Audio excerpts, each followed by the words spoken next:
안녕하세요. 하루에 30분만 독서합시다. 하삼독의 감자입니다.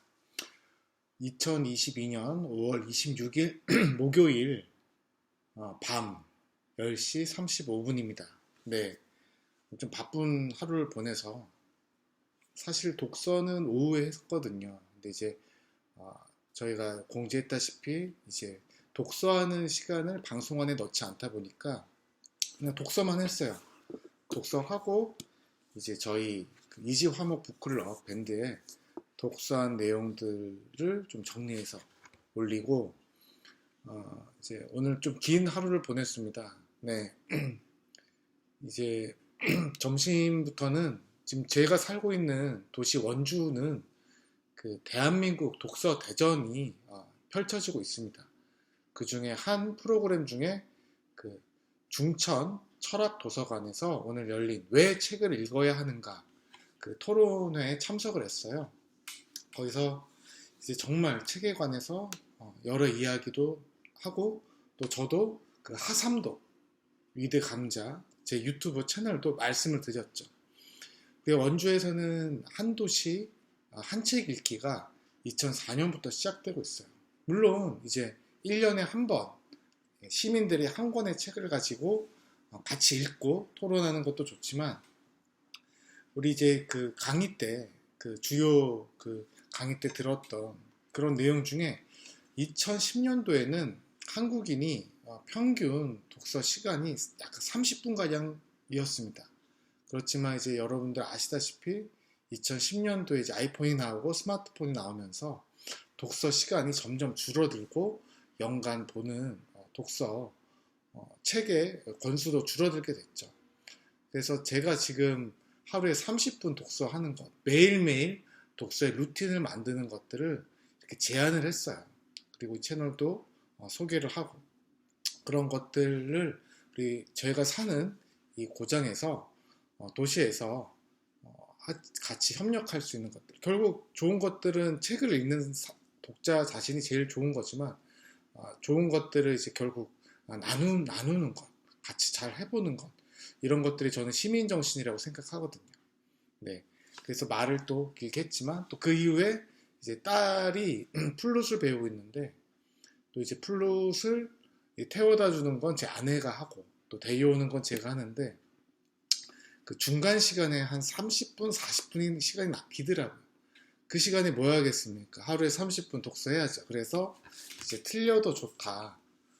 지금 5월 동안 저희가 읽고 있는 책에 14장 완벽주의에 대해서 읽고 이 책을 다 끝냈습니다. 예전에 우리가 책 한 권을 다 읽으면 책거리라 그래서 과자도 먹고 밥도 먹고 그랬었는데 네, 제 나름대로 책거리를 하려고 합니다. 네, 그래서 오늘 읽었던 책 내용을 한번 말씀드릴게요. 네, 14장 완벽주의 더 나아지기 위해 실수가 필요한 이유. 우리는 길을 쓰고 실수를 막기 위해 노력하죠. 그러나 실수를 저지르지 않는 것보다 그 실수를 통해 배우는 것이 훨씬 더 중요하다. 그렇죠. 그걸 교훈이라고 하죠, 우리는. 그리고 그런 일이라면 우리 뇌보다 더 솜씨 좋은 기관도 없을 것이다. 뇌에서는 이제 잘못된 패턴이 올바른 패턴을 물리칠 때 실수가 발생한다는 거예요. 요즘 이제 선거철이기도 하지만 TV 토론 중에 그 목소리 큰 사람이 이제 어떤 개념 없이 또 TV 토론뿐만 아니라 이제 그 고함을 질러서 다른 사람의 입을 막는 것과 마찬가지로 우리 뇌도 올바른 패턴이 있는데 잘못된 패턴이 점점 커진 거죠. 그 시냅스가 더 원활하게 더 활발하게 작용해서 그렇게 그럴 때 실수가 이제 생기는 건데 바로 그때 사회자의 개입이 필요하죠. TV 토론에도 이제 중재자가 필요하지 않습니까? 그래서 전두엽의 일부인 그 대상회가 그 행동의 옳고 그름을 파악하는 그 사회적 역할을 합니다. 네, 우리는 실수를 피할 수 없기에 그 실수로부터 최선의 결과를 얻어내야 합니다. 그것이 바로 교훈을 얻는 것이죠. 네. 우리가 사는 세상은 완벽하게 또 효율적인 행동이 항상 성공하는 그런 정적인 곳이 아닙니다. 변화만이 우리를 발전시킨다. 그래서 이제 아까 지금 방금 전에 제가 그 시니어 독서 그 지도사 그 자격증 그 수업 듣는다고 했잖아요. 오늘이 이제 온라인으로 5주차 마지막 수업이었는데 그 수업 내용 중에 이제 쉬는 시간에 어떤 이제 마음에 드는 문구를 골라보라고 하셔서 변화하는 건 좋은 거죠. 근데 변함없이 마음을 변함없이 저는 이제 그렇게 선택했거든요. 근데 변화를 하려면은 그 우리가 계획했던 것과 완전히 다른 것이 우리를 앞으로 나아가게 하는 거죠. 그러니까 실수가 나쁘지 않다는 거예요. 오히려 좋다는 거예요. 뇌는 애당초 완벽한 사고를 목표로 삼지 않고 실수를 허용합니다. 수많은 과학과 또 문화와 경제 발전은 우연한 실수로 탄생한 경우가 되게 많았습니다. 그 중에 이제 일예로 안전율인데 발음하기도 어려워요. 에두아르 베네딕투스는 이제 깜빡 잊고 화학 실험실에 유리잔을 씻지 않고 두었는데 이제 그 중에서 특히 더러운 잔이 바닥에 떨어지면 깨지지 않았어요. 잔을 깨뜨렸는데 그것을 이용해서 안전유리가 이제 발명되었다. 전자레인지는 그 퍼스 스펜서라는 사람이 전자파 생산기계 앞에 서 있다가 자기 바지 주머니에 그 초콜릿 바가 녹아버렸다는 사실을 알고서 전자파가 음식을 따뜻하게 데울 수 있다라고 해서 전자레인지를 발명했죠. 루이 파스테르가 있죠. 그 유명한 이야기를 했습니다. 우연은 준비된 정신에게 찾아온다. 그러니까 무작정 이제 실수만 한다고 그게 발명이 되는 게 아니라 준비된 사람들에게 어떤 실수를 통해서 인사이트를 얻는 거죠. 무조건 실수를 피하는 것이 상책이 아니다. 실수를 하지 않는 사람은 언제든지 대체될 수 있죠. 어제 저희가 읽었던 내용처럼 그 컴퓨터는 인간보다 더 계산을 잘할 수 있고 지능이 높은 사람은 실수 없이 컴퓨터처럼 어떤 문제를 잘 풀어내고 효율성을 높일 수 있는 사람은 컴퓨터로 대체될 수 있습니다. 인공지능으로 대체될 수 있죠. 실수는 인간적이에요. 컴퓨터는 실수를 잘 저지르지 않죠. 다운은 될지언정. 그리고 뇌에게 이제 매우 유용한 거죠. 뇌는 근본적으로 이제 실수를 피하려고 하지 않고 실수를 저지른 후에는 피드백이 필요한 거예요. 그래서 뇌는 그냥 하던 대로 계속 하게 되는데 그래서 실수는 다시 일어나죠. 근데 좀 더 생각할 틈을 주는 거죠. 그래서 실수는 정신의 패배가 아니라 조금 더 나아지고 있다는 증거입니다. 우리 교육과 이제 창업 세계는 과연 실수를 인정하는 환경인가요? 네. 또 뇌과학에 그 접근한 교육 정책, 어떤 창업 정책이 필요하지 않을까요? 저는 그렇게 한번 질문을 던져봅니다. 새로운 것을 배우려고 할 때는 실수가 좋은 신호입니다. 실수는 어쨌든 뭔가 시도했다는 의미이고 훨씬 더 대답으로 들어갈 직접적 통로를 확보했다는 의미죠. 그러니까 맥락을 이해하기에 그보다 좋은 길은 없습니다. 직접 뛰어드는 거죠. 그러니까 실수를 하지 않았다는 거는 뛰어들지도 않았다는 거죠. 요즘에는 이제 지하철이나 버스를 보면 학생들이 게임도 조차 안 하더라고요. 실수할까 봐. 그래서 전 차라리 게임을 하라고 권하고 싶어요. 왜? 남이 게임 잘하는 사람이 게임하는 거를 그냥 보고 있다니까요. 네. 그런 것들이 더 안타깝습니다. 저도 이제 고백하건대 게임 한때 중독이었거든요. 해봐야 됩니다. 해보고 이것이 나한테 또 어떤 영향을 미치는지 경험을 해야 되죠. 그것이 범죄가 아니라면 시도해보는 것이 좋다고 봅니다. 신지식은 결국 책에 있지 않습니다. 우리가 일단 만들어내야 하는 것이죠. 그러자면 실패의 위험을 무릅쓰고 도전에 응해야 합니다. 일단 문제를 풀면서 이제 고민하고 실패한 후에 이제 기본 원리를 설명하면 설명을 먼저 한 경우보다 훨씬 오래 기억하죠. 독일에서 중학교 3학년 학습 능력 조사할 때 그랬거든요.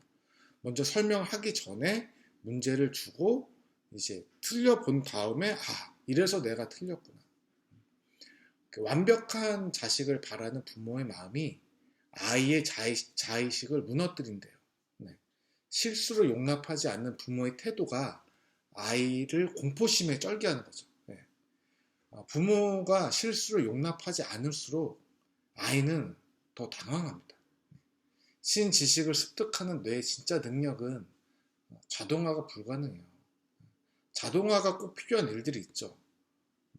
비행기 급유를 한다든지 절대로 실수하면 안 되는 일이 있지 않습니까? 전기 어떤 그 설비를 만진다든지 그런 것들은 자동화가 필요하지만 우리가 이제 어떤 새로운 지식을 얻는 거는 과감하게 실수를 저지를 때만 가능한 능력입니다. 실수를 할까봐 겁을 내는 사람은 절대 올바른 결정을 내리지 못합니다. 심할 경우 겁에 질려 아무것도 못할 수도 있습니다. 자전거를 타려면 넘어지고 다시 일어서야 되죠. 우리 모두 다 걸음마 할 때 넘어지지 않고 그냥 태어나자마자 돌 되기 전에 그냥 뚜벅뚜벅 걸었던 아기들이 아니지 않습니까? 그래서 지식도 이와 마찬가지인 거죠. 그 아이가 자전거를 배울 때 좀 다칠 수도 있겠지만 한번 자전거를 탈 수 있으면 이전에는 한 번도 가지 못한 곳으로 가게 되는 거죠. 지식도 바로 그렇다고 봅니다. 실수만이 우리를 기계보다 우월한 존재로 만든다. 우리의 모든 약점은 알고 보면 비밀 병기입니다. 두려워하지 마십시오. 실수는 우리 편입니다. 실수를 저질러서 새로운 아이디어를 얻으십시오. 틀리고 실수하십시오. 실수야말로 당신이 가장 잘할 수 있는 특기니까 말입니다. 이렇게 책이 마무리되고 있습니다. 결국 틀려도 좋다. 이 책의 주제가 또 마무리해서 잘 담겨진 것 같아요. 여러분 또 오늘 하루 동안 어떤 실수를 하셨습니까? 저도 많이 실수를 한 것 같아요. 어떤 부분에서는 또 너무 지나치게 말을 많이 한 실수도 있고 자기 자랑을 할 실수도 있고요. 또 이제 중요한 것들을 또는 뭔가 했어야 되는데 놓쳤던 실수도 있고 또 아이들에게 자기 전에 좀 안아주고 또 이제 그런 책도 읽어주고 그랬어야 됐는데 놓친 부분이 있어요. 그렇지만 오늘 하루 잘 돌아보면서 내일은 오늘보다 좀 더 나은 삶을 살아야지 라고 하는 교훈을 얻게 됐죠. 이러다 보면 좀 더 나은 사람이 될 수 있을 겁니다. 컴퓨터는 실수하지 않지만 우리는 인간이기 때문에 실수하죠. 그것이 우리의 강점이라고 그 해밍백 뇌 신경학자가 이렇게 14장 14개 챕터를 통해서 우리에게 말해주고 있습니다. 참 이 시기에 좋은 책이었습니다. 이제 좀 공백이 있네요. 이제 6월부터는 이어령이 마지막 수업을 읽을 건데 또 며칠 동안 또 저는 일 때문에 바쁠 것 같아요. 또 제 본업이 있기 때문에 본업이라는 건 좀 돈을 버는 일이겠죠. 영상을 이제 내일부터 많이 만들어서 촬영하고 편집하는 일들이 있는데 또 그러면서도 이 독서를 어떻게든 놓지 않으려고 합니다. 여러분 오늘 또 저는 밤늦게 이렇게 그래도 방송을 끝내고 책 한 권을 끝내고 방송을 끝내서 참 기분 좋은 하루입니다. 여러분도 오늘 어떤 하루 보내셨는지 모르겠지만 편안한 밤 되시고 또 하루 30분 독서하시면서 뇌를 또 활성화시키고 또 뇌도 건강하고 몸도 건강한 여러분이 되시길 빌겠습니다. 저는 하루에 30분 독서합시다의 하삼독 감자였습니다. 감사합니다.